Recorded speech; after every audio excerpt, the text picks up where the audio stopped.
নজর রাখবো এবার যে গুরুত্বপূর্ণ খবর। এবার হাইকোর্টের নির্দেশে সন্দেশখালীতে আবারও সিবিআই ক্যাম্প বলে জানা যাচ্ছে। মূলত জমি সংক্রান্ত একাধিক বিভিন্ন বিষয়, এই ক্যাম্পে বিভিন্ন বিষয় জানতে পারবেন মূলত যারা জমির মালিক রয়েছেন বা সন্দেশখালীর বাসিন্দারা। হাইকোর্টের নির্দেশে জমি দখল সংক্রান্ত একাধিক অভিযোগ এই ক্যাম্পে নেওয়া হবে বলেও জানা যাচ্ছে। আজ থেকেই মূলত ক্যাম্প তৈরি করার সিদ্ধান্ত, এমনটাও সূত্র মারফত জানা যাচ্ছে। ক্যাম্পের নিরাপত্তার জন্য সিআরপিএফও মোতায়েন করা হচ্ছে বলেও জানা যাচ্ছে। অত্যন্ত নিরাপত্তার সঙ্গে বিষয়টি পরিচালনা করা হবে। সন্দেশখালীতে এবার সিবিআই ক্যাম্প, সরাসরি যাওয়ার চেষ্টা করবো। শুভজিৎ দে রয়েছেন আমার সঙ্গে। শুভজিৎ, সন্দেশখালীতে আবারও একটি ক্যাম্প হচ্ছে, তবে এবার হাইকোর্টের নির্দেশে একটি সিবিআই ক্যাম্প করা হচ্ছে। মূলত কি কি অভিযোগ, কি কি বিষয় নিয়ে ক্যাম্পে অভিযোগ জানাতে পারবেন সেখানকার মানুষ?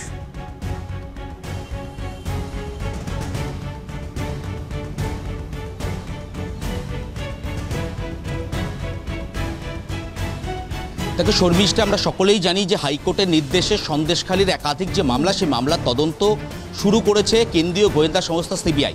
এবং সিবিআইকে হাইকোর্টের তরফে আগেই বলা হয়েছিল যে সন্দেশখালীর বিভিন্ন যে অভিযোগ রয়েছে সেই অভিযোগগুলোকে খতিয়ে দেখার জন্য এবং সেখানে ক্যাম্প তৈরি করে যদি সেই অভিযোগগুলিকে খতিয়ে দেখা যায়। কিন্তু তৎক্ষণাৎ কোনোভাবে কোনো ক্যাম্প তৈরি করতে পারেনি সিবিআই আধিকারিকরা। তার কারণ যে কোনো জায়গায় ক্যাম্প তৈরি করতে গেলে সেই জায়গা নির্ধারণ এবং নিরাপত্তার বিষয়টি থাকে। এই মুহূর্তে তোমাকে জানিয়ে রাখি যে সিবিআইয়ের পক্ষ থেকে, সিবিআই সূত্র মারফত যে খবর পাওয়া যাচ্ছে, আজকেই সিবিআই আধিকারিকরা তারা সন্দেশখালীতে পৌঁছে যাবেন এবং সেখানে একটি সিবিআই ক্যাম্প তৈরি করা হবে। এবং এই ক্যাম্পের মাধ্যমে সন্দেশখালীতে থাকা যে সমস্ত মানুষ যারা ইতিমধ্যে ভুরি ভুরি অভিযোগ ইমেল মারফত বা একেবারে চিঠি মারফত সিবিআই আধিকারিকদের কাছে জানিয়েছিলেন যে তাদের কাছ থেকে জমি কেড়ে নেওয়া হয়েছিল বা জমি সংক্রান্ত যে সমস্ত মামলা রয়েছে সেই সমস্ত মামলাগুলিকে একদিকে যেরকম সিবিআই আধিকারিকরা খতিয়ে দেখছেন, তারা সন্দেশখালীর বিভিন্ন মানুষের কাছে পৌঁছচ্ছেন, তাদের অভিযোগগুলিকে শুনছেন, খতিয়ে দেখছেন। এবং এই মুহূর্তে সিবিআই আধিকারিকরা তারা মনে করছেন যে সন্দেশখালীতে একটি সিবিআই ক্যাম্প হওয়ার প্রয়োজন রয়েছে। কেন ক্যাম্প হওয়ার প্রয়োজন রয়েছে? তার কারণ সন্দেশখালী থেকে নিজাম প্যালেসের যে দূরত্ব, সেই দূরত্বর কথা মাথায় রেখেই কিন্তু সিবিআই আধিকারিকরা তারা মনে করছেন সন্দেশখালীতে ক্যাম্প তৈরি করলে মানুষ সেখানে এসে সহজেই তাদের অভিযোগ জানাতে পারবেন। এবং এতদিন যে সমস্ত অভিযোগ ইমেল মারফত এসছে সেগুলিকে যেরকম খতিয়ে দেখা হচ্ছে, সিবিআই ক্যাম্প তৈরি করে এই মুহূর্তে সিবিআই আধিকারিকরা তারা মনে করছেন ক্যাম্পের মাধ্যমে অভিযোগ নেওয়া হবে এবং সেই সমস্ত অভিযোগকে খতিয়ে তারা দেখবেন। শুধু তাই নয়, ইতিমধ্যে আমরা জানি যে সিবিআইয়ের পক্ষ থেকে সন্দেশখালীর যে কাণ্ড, সে কাণ্ডে ইতিমধ্যে একটি এফআইআর করা হয়েছে। সেই এফআইআরটি মূলত মলেস্টেশনের যে অভিযোগ, সেই অভিযোগের ভিত্তিতেই কিন্তু করা হয়েছিল। এই মুহূর্তে একদিকে যেরকম এই মলেস্টেশনের যে ঘটনা, সেই ঘটনাকে খতিয়ে দেখার কাজ যেরকম সিবিআই আধিকারিকেরা করছেন, একই সঙ্গে বাড়ি বাড়িতে পৌঁছে সন্দেশখালীতে যারা জমি হারিয়েছেন সেই সমস্ত জমি হারা মানুষের বাড়িতে পৌঁছনো, তাদের কাছ থেকে তাদের অভিযোগ শোনা, তাদের নথি খতিয়ে দেখাই সমস্ত কাজ কিন্তু এই মুহূর্তে সিবিআইয়ের পক্ষ থেকে করা হচ্ছে। এবং এই মুহূর্তে সিবিআই আধিকারিকরা তারা মনে করছেন যদি সন্দেশখালীতে সিবিআই ক্যাম্প তৈরি হয়, সেক্ষেত্রে এই ক্যাম্প থেকে দ্রুততার সঙ্গে এই তদন্তকে এগিয়ে নিয়ে যাওয়া যাবে। এবং তোমাকে আরও একটি বিষয় জানিয়ে রাখবো যে এই ক্যাম্পের নিরাপত্তার দায়িত্বে থাকবে 2 কোম্পানি সিআরপিএফ জওয়ান। তারা সিআরপিএফ আধিকারিকদের যেরকম নিরাপত্তার বিষয়টি খতিয়ে দেখবেন, একই সঙ্গে তারা সিআরপিএফ জওয়ানরা তারা একেবারে সরাসরি সিবিআই আধিকারিকদের সঙ্গে ঠিক যেমনভাবে এতদিন আমরা দেখে এসেছি বিভিন্ন অভিযোগকারীর বাড়িতে পৌঁছে গিয়েছেন, ঠিক সেভাবেই কিন্তু এই সন্দেশখালী ক্যাম্প থেকে এবার সিবিআই আধিকারিকরা তারাই তদন্তকে এগিয়ে নিয়ে যাওয়ার কাজ করবেন। অর্থাৎ বোঝাই যাচ্ছে সন্দেশখালী কাণ্ডে এই যে হাইকোর্টের নির্দেশে ক্যাম্প সিবিআই এবার করছে, কারণ সরাসরি সন্দেশখালীর মাটিতে এই ক্যাম্প হচ্ছে। কতদিন এই ক্যাম্প থাকবে, বা আরো একটু ভালো করে বললে যে এই যে হাইকোর্টের নির্দেশে ক্যাম্প তৈরি, যেখানে সরাসরি ডিরেক্টলি সন্দেশখালীর মানুষ অভিযোগ জানাতে পারবেন, সেক্ষেত্রে কতটা সাড়া ফেলবে বলে মনে করছো?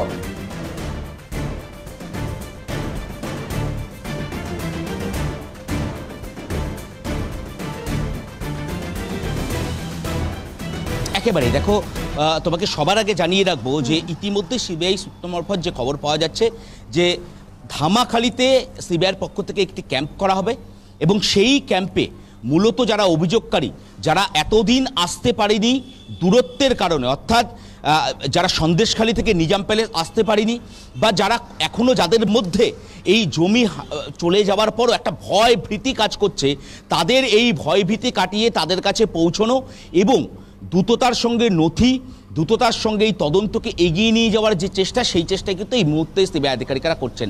হাইকোর্টের স্পষ্ট নির্দেশ রয়েছে যে দ্রুততার সঙ্গে এই তদন্ত করতে হবে এবং তদন্ত রিপোর্ট হাইকোর্টে জমা করতে হবে, এবং তদন্তকে দ্রুততার সঙ্গে করতে গেলে সেক্ষেত্রে শর্মিষ্ঠা তোমাকে জানিয়ে রাখবো যে সেক্ষেত্রে এই একেবারে কলকাতার অফিস থেকে সন্দেশখালী পৌঁছানোর যে সময়, অর্থাৎ যে সময় সন্দেশখালী পৌঁছতে লাগে বা সন্দেশখালী থেকে ফেরত আসতে যে সময় লাগে, এই সময়টুকুকে কিন্তু নষ্ট করতে চাইছেন না এই মুহূর্তে সিবিআই আধিকারিকরা।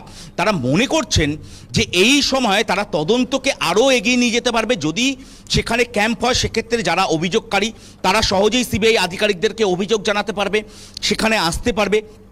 নথি খতিয়ে দেখার যে কাজ ইতিমধ্যে সিবিআই আধিকারিকেরা করছেন, সেই কাজ করতেও অনেকটা তাদের সুবিধা হবে। তার কারণ সন্দেশখালীতে যদি ক্যাম্প হয়, সেক্ষেত্রে মানুষ সহজেই সেখানে পৌঁছতে পারবেন, এবং যে সমস্ত এর আগেও আমরা দেখেছি একাধিক অভিযোগকারী তারা নিজাম প্যালেসে সিবিআইয়ের সদর দপ্তরে এসেছেন, তারা নথি হাতে এসেছেন, তাদের সেই নথি তারা সিবিআই আধিকারিকদের কাছে পৌঁছে দিয়েছেন। সেই সমস্ত নথিকে ভেরিফাই করার যে কাজ, সেই কাজ এই মুহূর্তে সিবিআই আধিকারিকরা করছে। এক্ষেত্রে ভেরিফাই করার যে কাজ, সেই কাজে যেরকম সুবিধা হবে, অভিযোগকারীদের কাছে পৌঁছানো যতটা সুবিধা হবে, একই সঙ্গে সুবিধা হবে এই সন্দেশখালীর যে অভিযোগ, যে ভুরি ভুরি অভিযোগের তদন্ত এই মুহূর্তে সিবিআই আধিকারিকরা করছেন, সেই তদন্তকে এগিয়ে নিয়ে যেতে গেলে যে দ্রুততার সঙ্গে যে সময়ের যে মূল্য, সেই মূল্যকেই কিন্তু এই মুহূর্তে গুরুত্ব দিচ্ছে সিবিআই আধিকারিকরা। যে কারণে তারা মনে করছেন একেবারে সন্দেশখালীর বুকে সিবিআই ক্যাম্প তৈরি করে সেখান থেকে তদন্তকে যদি এগিয়ে নিয়ে যাওয়া যায়, সেক্ষেত্রে তাদের যেরকম সুবিধা হবে, একই সঙ্গে সুবিধা হবে অভিযোগকারীদের। তার কারণ বহু অভিযোগকারী যারা ইতিমধ্যে ভয় এবং ভীতিতে নিজাম প্যালেস সিবিআই সদর দপ্তর সেখানে পৌঁছতে পারেনি, সেই ভয় ভীতিকে কাটিয়ে এইবার হয়তো সেই সমস্ত অভিযোগকারী যারা এখনো এই সমস্ত জমি মাটি খুইয়ে যারা রয়েছেন, যারা বঞ্চিত হয়েছেন, সেই সমস্ত জমির মালিকরা তারা অভিযোগ জানাতে এখন এই ক্যাম্পে কতটা আসেন, কতটা সাড়া ফেলে, সেটা তো সময় বলবে, নজরে থাকবে। ধন্যবাদ জানাই, সঙ্গে ছিলেন শুভজিৎ দে।